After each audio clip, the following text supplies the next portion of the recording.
Magandang araw po sa inyong lahat, araw ng Biyernes, no? Tingnan po natin kung ano ang makikita natin ngayong araw ng Biyernes.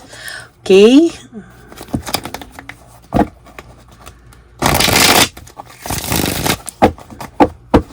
Tingnan po natin, kamusta po kayo? Kamusta po ang pagising nyo? Ako, sobrang itim ko na po. Ganun po talaga, sobrang itim, pero ganun po eh. 1, 2, 3, 4, 5, 6, 7, 8, 9, and 10. Okay. Pili naman po tayo ng 10 ulit. Dito, no?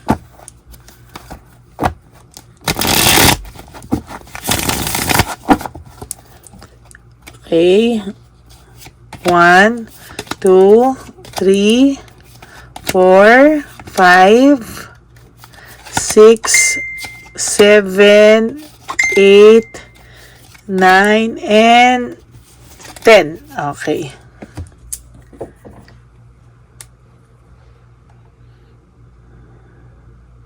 Yan.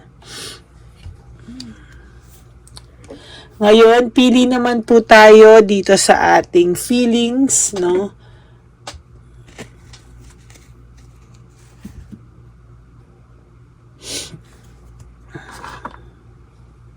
Dito po.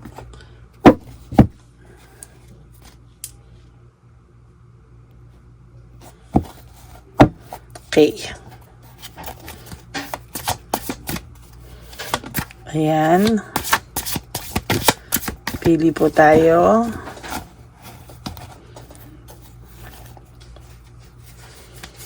One, 2, 3, 4, 5, 6, 7. 7 ang nakuha ko. Lumagpas. Bakit kaya? Tingnan natin mamaya. Okay?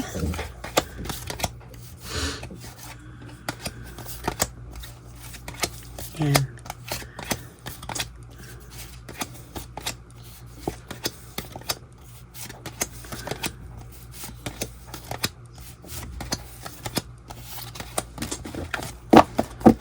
Okay. So, ngayon po ay meron siyang pagbabalanse, no, sa kanyang desisyon. Maybe, binabalanse po nito yung nangyaring mga pagbabago sa buhay niya. Pwede din po kasi, no, na kinumpara ka po nito sa kanyang person ngayon at nakita niya po na ikaw pa rin, no. Ikaw pa rin yung tao na nagbibigay sa kanya ng kakaibang meaning, pero sinayang ka po niya, no? So, for some of you, pwede itong nagko-connect po ito, parang pinakikita niya na nagsisisi siya, pero for some of you, wait lang, yung title po, umaano agad sa isip ko. Pero for some of you, hindi po talaga, no? Matigas. Pero yung iba po, lumalapit at talagang hindi ka alam yung hindi po siya maka-move on from you. So, ikaw pa rin hanggang ngayon.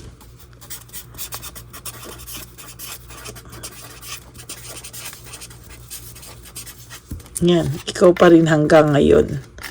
Yan talaga, as simple as that. Ikaw pa rin hanggang ngayon. Ngunit, subalit, ha? Huwag mo po, naku, isang card pa lang, oh, ganyang kalakas ang Friday talaga, no? Huwag mo po, mini-maintain niya lang po yung control. Napaka-defensive po nito sa lahat ng mga nangyari, no? Defensive po siya sa iyo. Defensive din po siya sa mga nagawa niyang kalokohan, ano? Ayaw po niyang aminin. There's weakness and manipulation. Minamanipulate ka po niya sa kahinaan mo. Alam niya po kasi na napakadali kanyang i-take advantage. Yan, oh. Alam niya po na hindi po tama yung choice na pinili niya. That's why he's very confused. Ngayon pa lang po nagsisink in sa person nyo yung nagawa niya po sa inyo, no?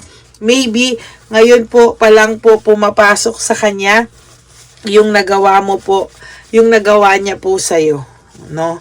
Ngayon pa lang po niya nararamdaman yung consequences. Nagsisimula pa lang po niyang maramdaman yung consequences, no? For some of you, this Chabilitang Palaka, nananakit po ito, no?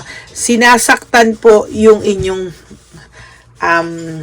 partner or naging dating partner, no? Kasalanan po nila yung tatanga-tanga sila, nagpauto po sila eh. Ayan. So, sabi ko nga po sa inyo, hindi po pwedeng hindi babalik sa taong to yung ginawa sa inyo, no? Babalik at babalik po talaga, no? Babalik at babalik po talaga sa inyo, sa kanila, I mean, rather, sa kanila, yung ginawa po nilang pananakit sa inyo. Hindi man po agad-agad, pero ngayon po kasi nakikita ko na po yung pagbalik po nila sa iyo. Pagbalik ng karma sa kanila. Sorry. Hindi ko po makuha yung right words eh. Kaya talagang inaano ko po yung mga words na lalabas kasi gusto ko po yun yung exact words na naiisip ko, no? So ngayon confused po itong taong to, naguguluhan po itong taong to kung naguguluhan po siya sa totoo lang kung ano yung gagawin niya, no? At saka naguguluhan po siya sa ngayon. Very, very, very confused to be exact. And araw ng Biyernes, ayan, confusion and confusion. Oh, pareho po.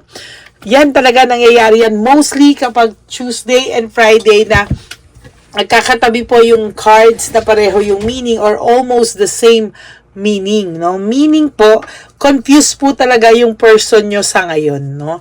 And to be honest with you, this person po, medyo po ito, mayroon po siyang naiisip na hindi niya po naisip bago niya gawin ito sa inyo, no? Para ngayon pa lang po nagsisink in sa kanya na nagkamali yata siya big time sa nagawa niya sa'yo. Para ngayon lang nagsisink in sa kanya na, oh my God, parang sumobra yata yung ginawa ko, no? Engot din, ngayon niya lang po talaga naiisip na sobra-sobra po yung pang-aabuso at sobra-sobra po yung pain na nabigay niya sa inyo.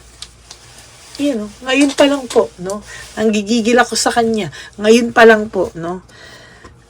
Kumbaga ikaw ay nasa stage na galit na siya, parang wala lang noon. Tapos ngayon niya na po naiisip na, nakasakit yata ako. Pero hindi pa rin po yan naamin. Kayo pa rin po ang lalabas na may kasalanan. To be honest with you, ganyan po mangyayari, no? Ikaw pa rin po ang may kasalanan.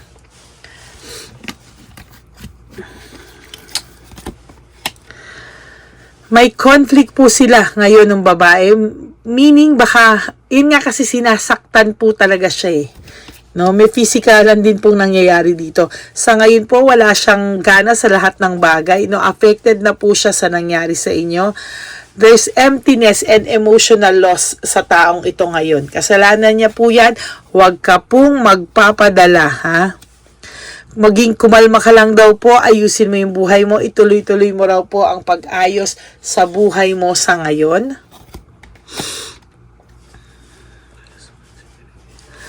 Burden po sa kanya yung pinasok niya. Ingot. Burden po sa kanya. Slowly, nagpapanik po siya. Hindi niya na alam kung ano yung mangyayari. Very mysterious po sa kanya ngayon ang mga bagay-bagay. Hindi niya po alam kung ano ang pakiramdam mo. Pero one thing is for sure, mayabang pa po ito. Akala niya po pwede ka pang bumalik. But ikaw na-disappoint ka sa taong to. Panindigan mo daw yan na huwag kang magiging marupok. Akala niya kasi mas masarap yung buhay niya ron sa kabila, no? Akala niya makaka-recover siya sa mga financial problems niya, may improvement sa buhay niya. Lalo siyang nagka-leche-leche sa buhay niya nung kayo ay nawala. There's separation and delayed success ang mangyayari sa taong ito. Pwedeng mabuntis po ang kinakasama niya ngayon, no? For those of you na may nasa stage pa ng pwede pang mabuntis yung babae, pwede pa pong mabuntis yung babae.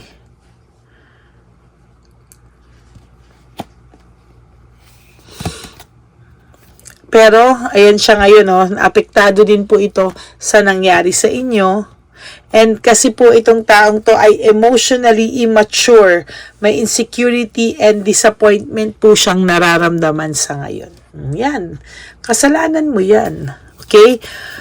For the 7 cards, no, I don't know where to start. Hindi niya po alam kung paano kanya ngayon papasukin ulit, papaano siya magsisimula sa'yo. I long for your kiss, iniisip ka pa rin po nito. Napakaraming drama at kasinungalingan, pero sa huli, ikaw pa rin po ang sinisisi na you've triggered me. The way I treated you was wrong. Alam niya pong mali yung ginawa niya sa'yo, pero hindi pa rin po siya makaisip ng desisyon, no? Hindi siya makagawa ng tamang desisyon at iniisip na lang niya na yung nangyaring to ay lilipas din at lalamig din ang ulo mo. Sira ulo, di ba po? Sira talaga ang tok-tok nito. Anyway, that's your reading for today, Friday, your first reading. I will be back later for another reading po, no? Tingnan po natin kung ano po yung mangyayari sa susunod na readings. Pero sa ngayon po, nakikita ko right here sa inyong first reading ay kayo pa rin naman. Ikaw pa rin hanggang ngayon. Tanga lang po talaga to let you go. Pero sa nakikita ko, for some of you, ayaw na. For some of you, marupok pa rin. Sana tigilan nyo po yung pagiging marupok. Okay?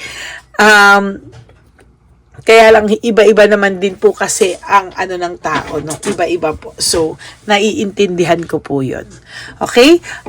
For those of you who wants to have a private reading with me, you can always message me at Lady Lee Elena. Nasa end po yan ang video natin ngayon, no? So, maraming salamat po sa aking mga Lady Elena friends, family, and subscribers. Na-appreciate ko po talaga kayo ngayong na lagi po kayong nagme-message para nag-aantay ng free readings. Doon po sa lahat ng nagme-message sa akin, maraming salamat po. At doon naman po sa mga nagagalit po pag wala akong free readings or nagagalit po pag wala akong na-upload pa agad, pasensya na po, tao lang. At po dun po sa mga nagagalit na hindi po ako agad nakaka-reply, pasensya na po, no? May times po kasi na may sakit ako, hindi ako agad nakaka-reply. Sana po, wag naman po ganun yung mga message niyo sa akin na parang hindi kayo importante. Hindi po ganun. Lahat po kayo ng araw na yun, hindi ko po halos nasagot. Yun lang po, no? Maraming salamat po, and may God bless you all. I love you from the bottom of my heart, and that's very sincere coming from me. Mahal na mahal ko po kayo, at nandito lang po ako palagi para sa inyo. May God bless you all. I love you, and magkikita po tayo ulit sa second reading. Bye! Thank you. God bless you.